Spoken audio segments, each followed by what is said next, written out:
하나님의 말씀은 고린도후서 1장 1절부터 4절까지 읽겠습니다. 하나님의 뜻으로 말미암아 그리스도 예수의 사도된 바울과 형제 디모데는 고린도에 있는 그 하나님의 교회와 또 온 아가야에 있는 모든 성도들에게 하나님 우리 아버지와 주 예수 그리스도로부터 은혜와 평강이 너에게 있기를 원하노라. 찬송하리로다. 그는 우리 주 예수 그리스도의 그 하나님이시요 자비의 아버지시요 모든 위로의 하나님이시며 우리의 모든 환난 중에서 우리를 위로하사 우리로 하여금 그 하나님께 받는 위로로서 모든 환난 중에 있는 자들을 능히 위로하게 하시는 이시로다. 아멘. 사도들은 중매쟁이. 고린도후서 원전 강해 1장 첫 번째 시간으로 1장 1절부터 11절까지 말씀으로 영원한 듀오 그리스도의 고난과 하나님의 위로라는 제목으로 말씀을 나누겠습니다. 듀오라는 뜻은 그 짝이라는 뜻이죠.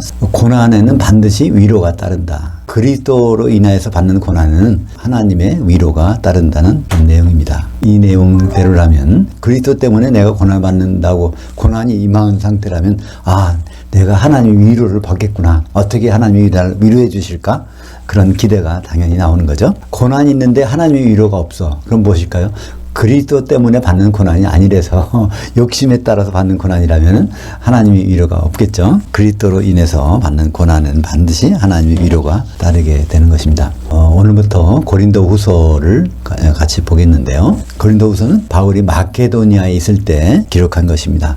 고린도후서 2장 13절에 보면 이게 이제 마케도니아에서 기록했다는 것을 알 수 있는데요. 편지를 볼 때는 뭐를 보셔야 되죠? 보내는 사람이 누군지 받는 사람이 누군지 그거를 정확히 구분해야만 편지를 이해할 수 있습니다. 보내는 사람이 사도가 보냈습니다. 바울이 보냈지만 사도의 입장에서 보낸 겁니다. 사도는 어떤 뜻일까요? 사도라는 말은 아포스톨로스라고 그래서 아포는 떼어내다, 쪼개다 그런 뜻입니다. 떼어내서 스톨로스는 세우다. 그러니까 큰 건물이 있거나 큰 물체가 있으면 이걸 한 번에 옮길 수가 없습니다. 그때는 그것을 분해해서 쪼개갖고 그 장소에 가서 다시 이렇게 맞추는 것입니다. 바로 이 사도라는 것은 예수님의 분신이라는 뜻입니다. 예수님이 너무 커서 우리에게 직접 다가올 수 없어요. 그래서 예수님을 12조각을 내서 우리에게 보내주신 것입니다. 그래서 12조각이 다 모여지면 그게 반석이 되고 그 위에 교회가 세워지는 것입니다. 그래서 받는 수신자는 고린도에 있는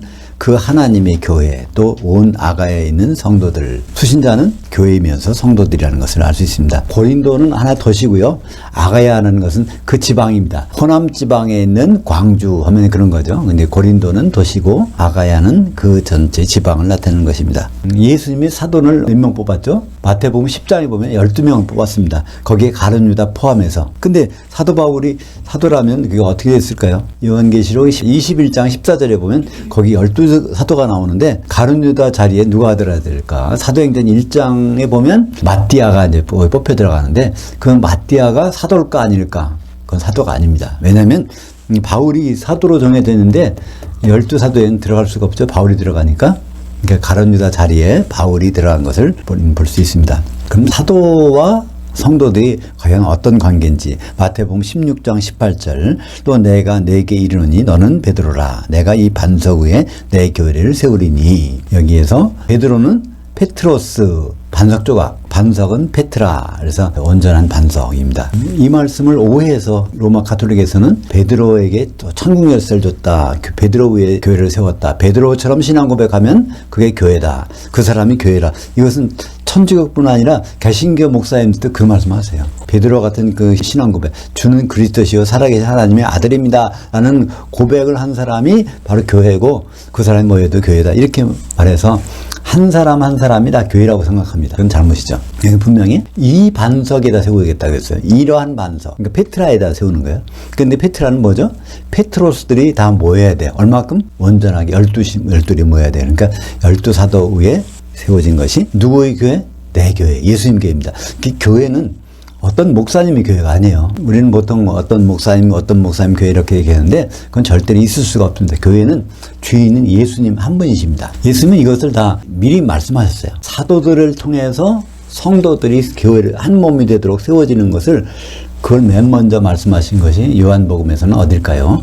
그 17장입니다. 17장에도 말씀을 거기 너희가 누군지를 잘 구분해야 돼요. 17장은 이게 겟세마네 기도인데 예수님이 십자가 달리시기 전에 몇 시간 전에 하신 기도인데 요한복음 17장 20절과 21절이 핵심 자리입니다. 대명사를 잘 생각하면서 읽어볼까요? 내가 비옵는 것은, 예수님이 비옵는 것은 이 사람들만 위함이 아니요 사도들만 위함이 아니요 또 그들의 말로 말미암아, 사도들의 말로 말미암아 나를 향하여 믿는 사람들, 이건 바로 성도들이죠. 너 위함이니 그들도 성도들도 다 하나가 되어 우리 안에 있게 하사. 결국은 성도들이 사도들의 말씀으로 한 몸이 되는 것을 기도하신 것이 십자가 지시기 전에 기도하신 거예요. 그러니까 십자가는 뭘 뜻하죠? 십자가에서 피 흘렸으니까 교회를 사시기 전에 사도들을 통해서 교회를 세우겠다는 그것을 기도로서 하신 것.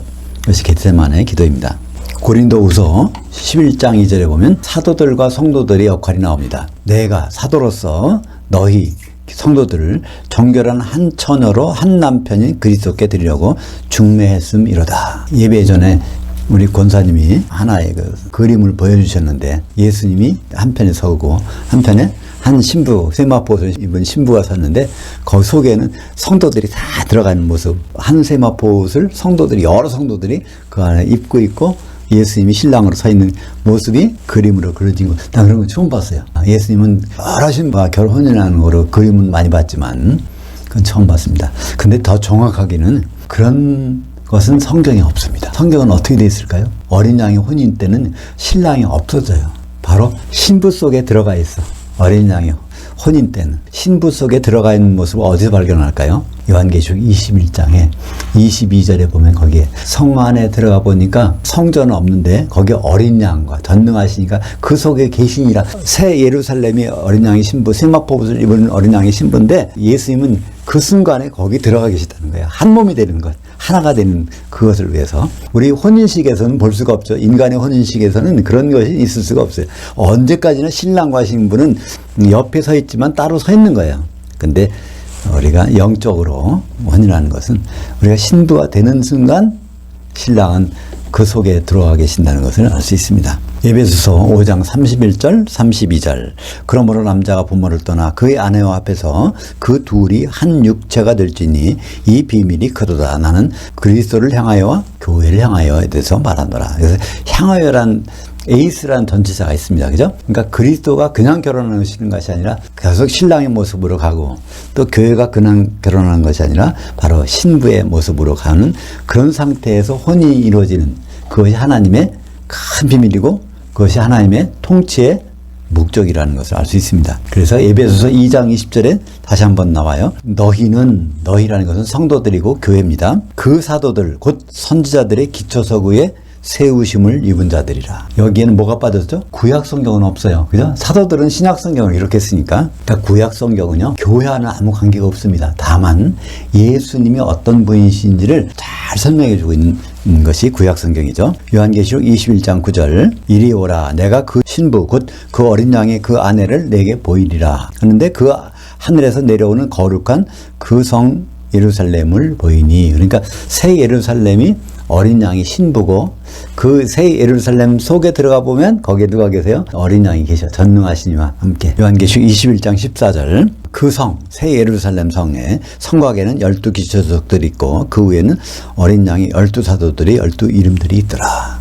그러니까 새 예루살렘에는 그 기초석이 구약이 없어요. 완전히 사도들의 12사도들의 기초석 위에 세워진 겁니다. 그러니까 우리가 구약과 신약을 반드시 구분해서 봐야 돼요. 구약을 읽어보면은 다 하나님이 나를 위해서 복 주시는 것 같아. 나를 이 세상에서 모든 일을 잘 해주시는 게 하는 것 같아요. 그것이 옳은 말이지만 그런 것은 다 예수 그리스도를 설명하기 위해서 있는 것이고 우리는 신약 성경의 기초석 위에 세워져야 되는 것입니다. 그렇지 않으면 누가 된다고요? 새끼 엄서로 취급되는 거예요. 신약 성경의 기초석 위에서야 장수한 양이 되는 것입니다. 2절 보겠습니다. 우리 아버지와 주 예수 그리스도로부터 은혜와 평강이 너희에게 있기를 원하노라. 우리에게 필요한 것은 딱 이 두 가지, 항상 두 가지가 나와요. 은혜와 평강. 우리가 하나님의 자녀되는 것은 어떻게 돼서 될까요? 이게 다 은혜입니다. 은혜라는 것은 선물이에요. 일방적으로 주어지는 거예요. 우리가 어떤 노력을 했다고 해서 바꿔지는 것이 아닙니다. 그게 다 은혜죠. 은혜만 받아서 될까요? 우리가 하나님 자녀되는 것은 은혜입니다. 근데 은혜로 끝나면 되지 않아요. 거기에 뭐가 있어야 될까요? 평강이 있어야 돼. 평강은 하나가 되는 거예요. 한 몸이 되는 것. 결국 그리스도의 아내가 되는 것. 그것이 이제 우리의 최종 목적이 되는 것입니다. 고린도전서 1장 3절 하나님 우리 아버지와 주 예수 그리스도로부터 은혜와 평강이 너희에게 있기를 원하노라. 그래서 모든 편지에는 이 두 가지가 같이 있습니다. 은혜와 평강, 은혜와 평강. 평강이라는 뜻을 다시 한번 말씀드리면 뭐라고 그러죠? 편안한 게 평강이 아닙니다. 화평이 평강이 아니에요. 평화가 평강이 아니라 바로 에이레네, 하나가 되는 것. 결국 우리가 한 몸이 돼야 혼인에 들어갈 수 있으니까 그렇습니다. 에베소서 4장 3절 이것이 바로 성령님께서 무슨 일을 하시는지를 우리는 단적으로 말해주는 겁니다. 평안에 매는 줄로, 그러니까 평안 자체가 하나 되게 하는 거예요. 매는 줄로 성령이 그 하나 되게 하시는 것을 힘써 지키라. 성령이 하나 되게 하시는 것, 그것이 헤노테스라는 단어입니다. 헤노테스를 풀어서 번역하는 것이 하나 되게 하신 것인데, 헤노테스, 헬라어에서는 원, 일, 이게 헤이스입니다. 헤이스의 명사형이 헤노테스예요. 영어로 원이라는 것을, 그 원을 명사형으로 만들면 뭐가 될까요? 원리스, 원하고 NESS, 그러면 원리스가 바로 하나 되는 것 아닙니까? 그것이 성령께서 하시는 일입니다. 성령이 기름이잖아요. 밀가루를 하나 되게 하는 건 기름이 있어야 돼. 우리 성도들이 하나 되게 하려면 성령이 있어야 되는 것입니다. 그러니까 성령이 없는 신앙생활이라는 것은 아무것도 아닙니다. 사실은. 그죠? 성령이 충만한, 그것도 계속적으로 충만한 것. 에베소서 4장 3절은 힘써 지키라. 그러니까 스푸다조. 여기에서 영어에 스피드라는 단어가 나온 거예요. 스피드. 그러니까 우리가 하나 되는 것도 그냥 아무 때나 하나 되면 되지. 그게 아닙니다. 그 속도를 빨리 내라는 거예요. 우리가 하나 돼야 누가 오십니까? 예수님 오실 수 있다는 얘기예요. 그렇게 기름 준비가 돼야 예수님이 오실 수 있다는 것입니다. 그래서 성경의 맨 마지막에 가보면 주 예수의 은혜가 모두 함께 있을지어다. 성경은 결국 은혜로 끝납니다. 우리가 주님을 기다리고 주님의 아내 되는 자리까지 가는 건요, 모두가 은혜입니다. 은혜. 우리가 노력한 건 거기에 아무것도 없어요. 그분이 해주시겠다는 거예요. 우리가 누가복음 12장에서 뭘 발견했죠? 주님이 결혼하러 오실 때 그걸 알고 기다리는 사람들은, 종들, 노예들에게는 주인이 오셔서 대신 띠띠고 그들을 앉혀놓고 만찬에 앉혀놓고 수종 뜬다는 거예요. 그 정도로 예수님은 뭘 기다리세요? 혼인을 기다리죠. 그래서 혼인을 기다리는데 예수님 마음을 알아가지고 혼인 준비하는 사람들은 너무나 좋아하고 노예도 앉혀놓고 주님이 노예처럼 막 수종 들어준다는 거예요. 그 얘기는 혼인이 너무나 중요하다는 것을 말씀하고 있죠. 3절 찬송하리로다. 그는 우리 주 예수의 그리스도의 하나님이시요 자비 아버지시요 모든 위로의 하나님이시며. 그래서 여기 처음으로 하나님 아버지께서 위로해 주시는 분이라는 것을 말씀하고 있습니다. 이 찬송하리라는 것은 성경에 많이 나와요. 에베소서 1장 3절에 찬송하리로다. 그 하나님 우리 주 예수 그리스도의 아버지께서 그리스도 안에서 하늘들에 속한 모든 영적인 복을 우리에게 주시되. 그러니까 찬송하리로다가 율로게토스, 이것은 히브리 말로 하면 하나님께 송축한다는 얘기고, 이 복은 세상 복이에요, 일반적으로. 근데 에베소서 1장 3절에 찬송하리로다 나오는 복은요, 하늘들에 속한 영적인 복이라. 이것을 다른 말로 하면 뭘까요? 이것이 마카리오스입니다. 그러니까 마카리오스 복은요, 이 세상 살 동안은, 육신을 가지고 있는 동안은 받질 못해요. 주님을 만나서 천년 동안 같이 지내는 복이니까 그렇습니다. 그죠? 새해가 되면 복 많이 받으세요, 복 많이 받으세요 하는데, 사실은 복 많이 받는 게 중요한 게 아니잖아요. 복을 누리는 게 중요하지. 아무리 돈이 많아봐야 그걸 쓸 수 없을 정도면 그 소용 없잖아요. 그죠? 수십억, 수백억, 수천억이 있어도 그 사람이 그걸 사용할 수 없다면 그건 정말 억울한 것 뿐이죠. 그렇게 되면. 근데 우리가 기대하는 복은요, 영적인 복입니다. 이것은 바로 주님을 만나서 지옥 가지 않고 공중에서 천년 동안 통치하는 복. 그것이 우리에게 주시고자 하는 복입니다. 4절 보겠습니다. 우리의 모든 환난 중에서. 이 우리라는 것도 누구실까요? 사도들입니다. 이 편지에서는 바울과 디모데지만 사실은 디모데는 사도의 일을 도와주는 사람이에요. 그러니까 사도의 일행이라고 볼 수 있습니다. 그래서 여기서 우리라는 것은 사도들입니다. 우리의 모든 환난 중에서 우리를 위로하사 우리로 하여금 그 하나님께 받는 위로로서 모든 환난 중에 있는 자들을 능히 위로하게 하시는도다. 그러니까 하나님이 하시는 것이 위로, 어떤 때 환난 중에 위로를 주신다는 것입니다. 고린도후서 1장에 4절부터 7절까지 4, 5, 6, 7절에 보면 위로라는 단어가 몇 번 나올까요? 10번이나 나와요. 이런 성경은 없어요. 위로가. 도대체 위로라는 게 무슨 뜻일까요? 위로라는 것, 그 단어는 위로, 명사는 파라클레시스, 동사는 파라칼레오. 헬라 말은요 굉장히 과학적으로 되어 있어요. 그래서 파라가 무슨 뜻일까? 파라는 옆이라는 뜻입니다. 그리고 칼레오는요 부르다는 거예요.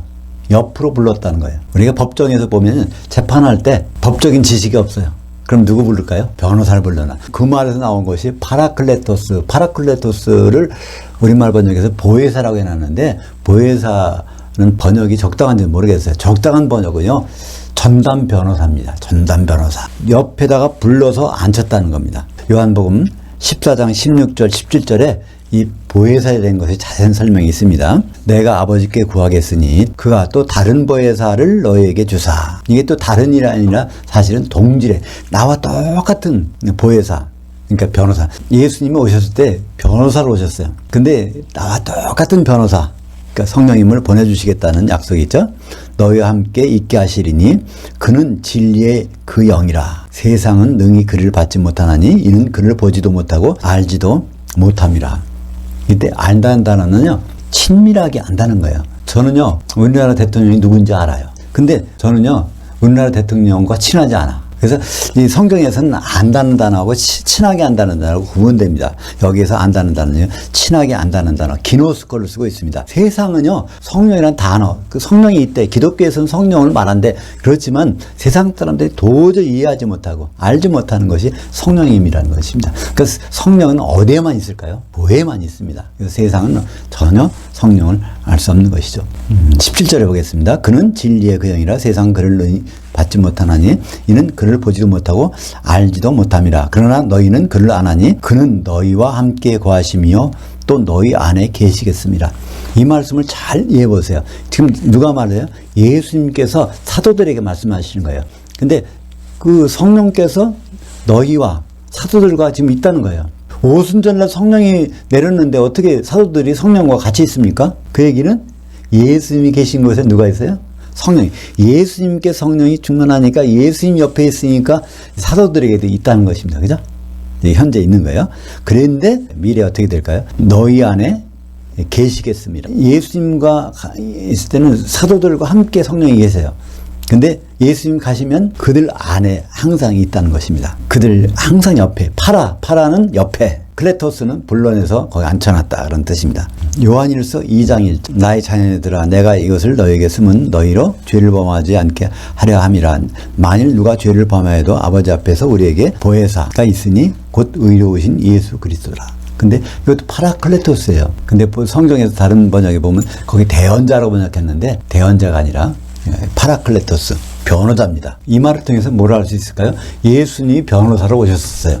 근데 예수님이 가시면서 나와 똑같은 변호사를 내가 보내줄 텐데 그게 성령님이시라는 거예요. 5절 보겠습니다. 그리스도의 고난이 우리에게 넘치는 것 같이 우리가 받는 위로도 그리스도로 말미암아 넘치는도다. 이것도 우리가 누굴까요? 사도입니다. 사도에게 그리스도의 고난이 넘치는데 또 위로도 넘친다는 거예요. 고난이 있어서 거기에 반드시 따라오는 것이 위로가 따라온다는 것입니다. 그러니까 위로가 막연한 위로가 아니라 변호사는 어떤 역할이야? 억울한 일을 다 해결해줘. 그죠? 근데 그 성령님께서 변호사 노릇 해주신다면 그만큼 위로가 되는 일이 없죠? 빌립보서 3장 10절 내가 그리스도와 그의 부활의 권능과 그의 고난에 참여함을 친밀히 알고자. 이것도 그냥 아는 것이 아니라 기노스코, 친밀히 알고자 하여 그의 죽으심을 본받아 어떻게 해서든지 죽은 자들 가운데서 그 특급 부활에 이르려 하노니. 여기서 그의 고난, 그리스도의 고난이 나와요. 그죠? 그리스도의 고난이라는 말이 뭘까요? 우리가 십자가를 지어야 되는 고난일까요? 그렇지 않습니다. 우리 복음성가 중에는 예수님의 십자가 내가 지교한다고 그렇게 얘기하는데 그렇지 않습니다. 예수님의 십자가는 그분이 지셨어요. 다시 질 필요가 없어요. 예수님은 제자들에게 뭐라고 합니까? 사도들에게 자기 십자가를 지고 나를 따르라는 거예요. 자기 십자가. 예수님의 십자가 말고 그건 무슨 뜻이냐면 자기를 부인하는 거예요. 자아를 부인하고. 십자가는 무엇입니까? 사형틀이에요. 십자가 지면은 살아서 내려오지 못해요. 죽는 거예요. 자아가 죽은 다음에 완전히 그분의 뜻대로, 주님의 뜻대로 해야 예수님을 따르는 것이 맞다는 것입니다. 자기의 생각, 자기의 고집, 자기 걸 내려놓고 예수님을 따르는 것을 자기 십자가라고 말씀하시는 것입니다.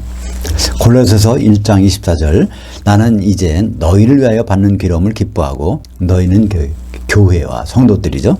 그리스도의 남은 고난, 남은 환난을 그의 몸을 낸 교회를 위하여 내 육체에 채우노라. 여기에 그게 나오죠. 십자가를 지는 것이 아니라 그리스도께서 남겨주신 고난, 남겨주신 환난이 있어요. 이게 뭘까요? 중매하는 일이 쉽지 않은 거예요. 그죠? 결국은 사도들은 중매하는 일이에요. 그죠?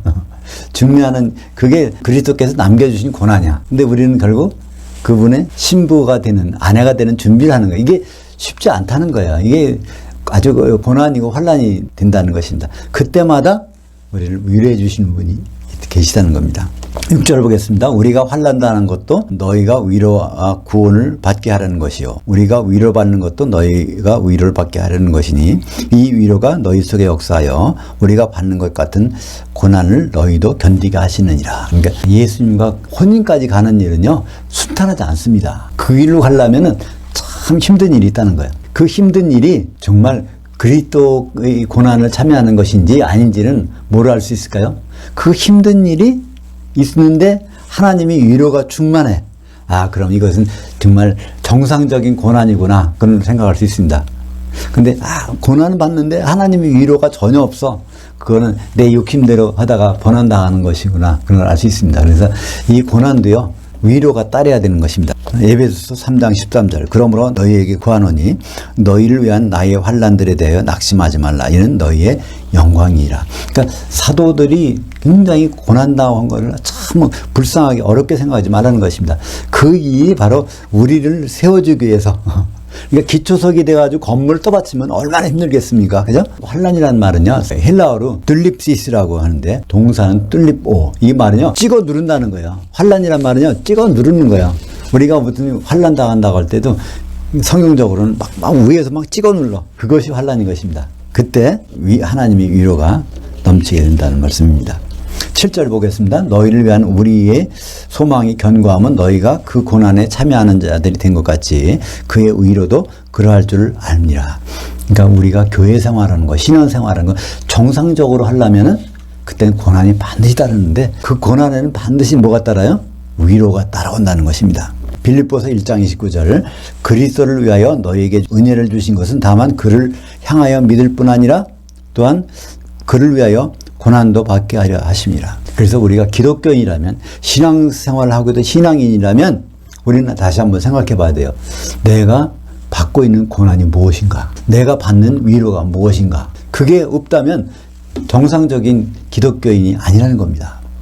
고난이 있고 그 고난을 뒤따라오는 하나님의 위로, 그 같이 있는 것, 그거를 경험하는 것이 우리의 정상적인 신앙생활이라고 말씀하고 있는 것입니다. 8절 보겠습니다. 형제들아, 우리가 그 아시아에서 당한 환난을 너희가 모르기를 원치 않으니 힘에 겹도록 압박을 받아 살 소망까지 끊어지고. 이게 사도행전 19장에 보면 그게 있잖아요. 사도 바울이 에베소에 가서 그 사람들에게 너희들 믿을 때 성령 받았느냐? 성령이 있음을 알지도 못합니다. 무슨 세례 받았느냐? 요한에 물세례 받았다고 하니까 거기에서 그들에게 말씀을 전하고 안수하며 그들에게 성령이 임하신 사건이 있었죠. 그러면서 에베소에서 그 다음에 어떤 일이 있었죠? 에베소가 완전히 우상 만들어서 돈 버는 사람이 있던 곳이에요. 근데 우상 장사가 이제 돈을 못 버게 생겼어. 그래서 사도행전 19장 24절에 보면 즉 데메트리오라는 어떤 은장색이 은으로 아데미상 신상 모형을 만들어 직공들에게 적지 않은 벌을 하게 하더니, 그래서 에베소에서 돈 버는 사람들, 신상 만들어 돈 버는 사람들이 망하게 생겼어요. 그러니까 이게 누구 탓일까요? 바울이 거기에서 복음 전해서 했다는 거예요. 그래서 그때 당한 환난을 여기에서 고린도 교회, 유럽에 있는, 에베소는 어디 있습니까? 아시아에 있어요. 고린도는 어디 있습니까? 유럽에 있어. 유럽에 있는 교회에다가 편지 써면서 내가 좀 아시아에서 큰 환난을 당했는데 그때 죽을 뻔했다. 여기 표현이 그렇지 않습니까? 힘에 겹도록 심한 압박을 받아 살 소망까지 끊어지고 했었는데 그게 뭐냐면은 9절에 나옵니다. 우리는 우리 자신들이 사형 선고를 받은 줄 알았으니 이는 우리로 자신들을 의지하지 말고 오직 죽은 자들을 다시 살리시는 그 하나님만 의지하게 하게 하심이라. 그러니까 자아가 살으면은 자를 의지하게 된단 말이에요. 그죠? 근데 그걸 의지하지 않고 주님만 의지하게 하도록 거의 죽일 지경까지 해 놓으셨다는 것을 말씀하고 있습니다. 그 다음에 뭐가 있었어요? 위로가 넘친다는 거예요. 그 후에는. 그러니까 우리가 좀 신앙생활을 성경 말씀대로 해보고 싶으면은 그걸 방해하는 세력이 참 많다는 거예요. 근데 그러다 보면 그 방해를 허락하시는 것은 그 방해하는 과정을 통해서 나를 의지할 건 아무것도 없구나. 주님만 의지하게 되겠구나. 주님을 신뢰하도록 하는 그 환경을 만들기 위해서 주님은 그렇게 상황을 허락하신다는 것입니다. 근데 우리에게 죽음이라는 것은 무엇일까요?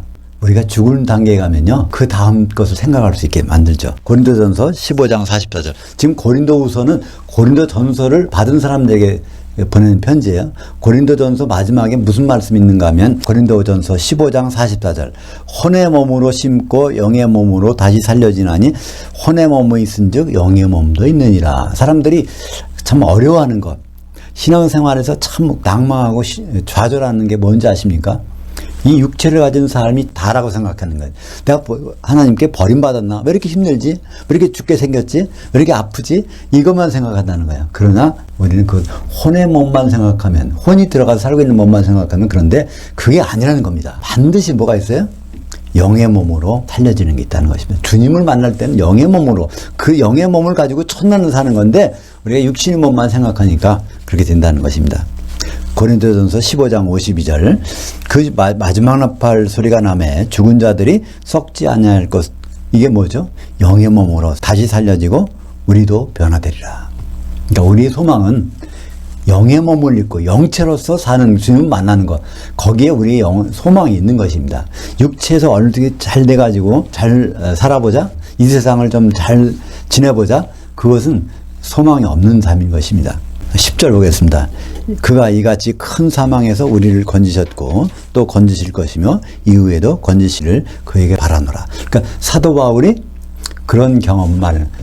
아주 어려움이 많은데 건져주셨다는 고백을 한 것입니다. 그리고 앞으로도 그런 어려움이 오실 때는 그분이 반드시 우리를 해결해 주신다. 그리고 궁극적인 것은 무엇일까요? 죽음 뒤에도 해결책이 있다는 거예요. 우리가 한번 생각만 하면은 벗어날 수가 있어. 어려운 상황에서, 그죠? 내가 죽기로 작정하고 어떤 일을 해보세요. 그죠? 죽었다고 생각해 보세요. 그러면 굉장히 편하게 할 수 있어요. 다 내려놓고, 그죠? 죽지 않고 하려니까 굉장히 힘든 거야. 근데 죽음을 앞에, 그래, 죽어도 좋아. 나가보자. 우리는 죽음으로 끝나는 것이 아닙니다. 우리 영의 몸으로 사는 시간들이 굉장히 무수한 시간들이, 적어도 1000년이라는 시간들이 있는 거예요. 그 시간을 생각하면 이 세상에서 있는 일들 오히려 감사할 수 있단 말입니다. 죽으면서도 감사하는 그런 대표적인 예가 스데반이 그렇잖아요. 그죠? 돌에 맞아 죽으면서도 뭘 봤어요? 셋째 하늘에서 예수님이 서 있는 걸 봤어요. 그죠? 그러니까 그걸 보면서 이게 통증이 다 없어지나 봐. 그죠? 그러니까 저들을 용서해 주세요. 기도하면서 죽잖아요. 저들은 몰라서 그렇습니다. 우리도 그런 순간이 올지 그건 잘 모르겠습니다. 정말 죽는 순간에 가면서도 주님의 약속하신 것을 바라보면서 오히려 힘을 얻고 살아있는 사람들, 자기를 이게 돌을 던지는 사람들을 위해서 기도하고 있는 모습은 바로 영의 몸을 입는 그 시간이 없다면 불가능하겠죠. 11절 마지막 절입니다. 너희도 우리를 위하여 간구함으로 함께 도우라. 이는 우리가 많은 사람의 기도 얻은 그 은사로 말미암아 많은 사람이 우리를 대신에 감사하게 하려 함이라. 근데 여기 놀라운 게 있어요. 사도들이 성도들 보고 기도 좀 해달라는 거예요. 우리는 사도는 성도의 기도가 필요 없는 것처럼 보이죠. 근데 우리가 서로 그런 것을 교통하는 가운데, 이건 성도들끼리도 마찬가지입니다. 오늘 고린도후서 첫 시간인데 핵심 단어는 위로입니다. 위로는 것 바로 옆에서 불러내서 변호해 주는 분. 우리에게 가장 특급 변호사가 있다면 우리는 어떤 문제를 만나도 안심할 수 있습니다. 우리는 그런 변호자 파라클레토스가 어디에 있어요? 교회 안에 있기 때문에 어떤 어려운 문제도 극복할 수 있을 것입니다. 기도하겠습니다. 하나님 아버지 감사합니다. 오늘 고린도후서 첫 시간을 말씀을 통해서 나눴습니다. 고난에 따르는 위로를 주심을 감사드립니다. 우리가 그리스도께서 남겨놓으신 고난을 당할 때마다 하나님이 주신 위로가 우리에게 올 것을 감사하며 감당할 수 있도록 인도하여 주시옵소서. 예수님 이름으로 기도합니다. 아멘.